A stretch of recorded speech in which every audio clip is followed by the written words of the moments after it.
আপনি যখন হস্তমৈথুন বন্ধ করে দেবেন তার 3 মাসের মধ্যে আপনি রেজাল্ট দেখতে পাবেন। হ্যাঁ, শুধু 3 মাস না, 3 মাস আমি খুব বেশি বলে ফেললাম। আপনি উইদিন 15 ডেজ, 15 দিনের মধ্যে আপনি টের পাবেন যে আপনি মানে ইউর সামথিং। আপনি প্রত্যেক জায়গায় নিজেকে খুঁজে পাবেন, নিজের ভ্যালু খুঁজে পাবেন। হ্যাঁ, নিজের যে যোগ্যতা, এই যে জীবনের সুখ কোথায়, ওই পর্নোগ্রাফি দেখে হস্তমৈথুন করার মধ্যে সুখ নাই। এবং আপনি যখন নিজেকে একজন সাকসেসফুল পুরুষ হিসেবে, একজন লিডার হিসেবে আপনি দেখতে পাবেন নিজেকে। হ্যাঁ, নিজের ফুল কোয়ালিটিকে আপনি যখন প্রস্ফুটিত হতে দেখবেন, ফুল কোয়ালিটিকে আপনি যখন বিকশিত দেখবেন যে আমি বিকশিত হয়েছি, এইটা হচ্ছে একজন পুরুষের তার মূল জীবনের যে সুখ, জীবনের প্রশান্তি হচ্ছে এইখানে। সুতরাং আপনি হস্তমৈথুন ছেড়ে দেওয়ার within 15 days you can feel যে আমার টেস্টোস্টেরন বাড়ছে, আমি আমিকে খুঁজে পাচ্ছি। আপনি মানুষের চোখে চোখ রেখে কথা বলতে পারবেন। হ্যাঁ, যারা বেশি পর্ন অ্যাডিক্টেড তারা মানুষের চোখে চোখ রেখে কথা বলতে পারে না, ওই যে লো সেলফ এস্টিমের কারণে, নিজেকে হীনমন্য মনে করার কারণে সেটা করতে পারে না। কিন্তু 15 দিনের মধ্যে আপনি খেয়াল করবেন যে আপনি মানুষের চোখে চোখ রেখে কথা বলতে পারতেছেন। হ্যাঁ, এটা একটা বিরাট একটা বিষয়। তো যার কারণে আমি এই রিসার্চটা উল্লেখ করলাম। আরেকটা রিসার্চ যেখানে আছে 2009 সালে একজন ইটালিয়ান রিসার্চার, ওনারা ইউনিভার্সিটি অফ নটিংহ্যাম, ওনারা রিসার্চ করেছিলেন 840 জন ব্রিটিশ পুরুষের উপরে তারা এই গবেষণাটা করেছিলেন।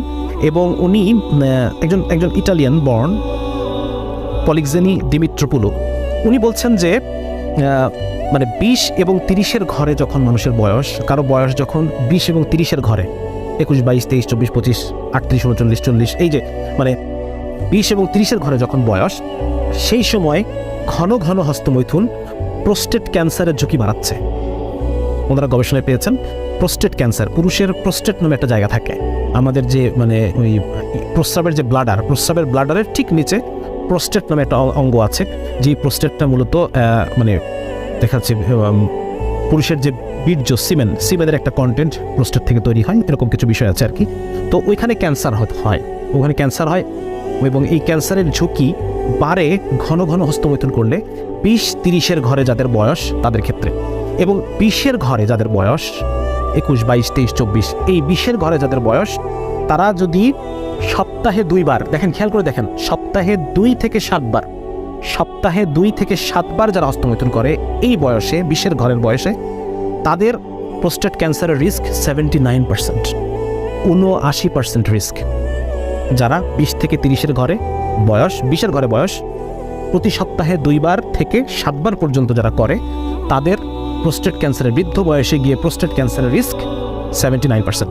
এবং 30-এর ঘরে যাদের বয়স, 30-এর ঘরে যাদের বয়স, তাদের 31, 32, 33, 35 সপ্তাহে একবারও যদি তারা করে, সপ্তাহে একবার বা তার বেশি, তাদের প্রোস্টেট ক্যান্সারের রিস্ক 69%, প্রায় 69%।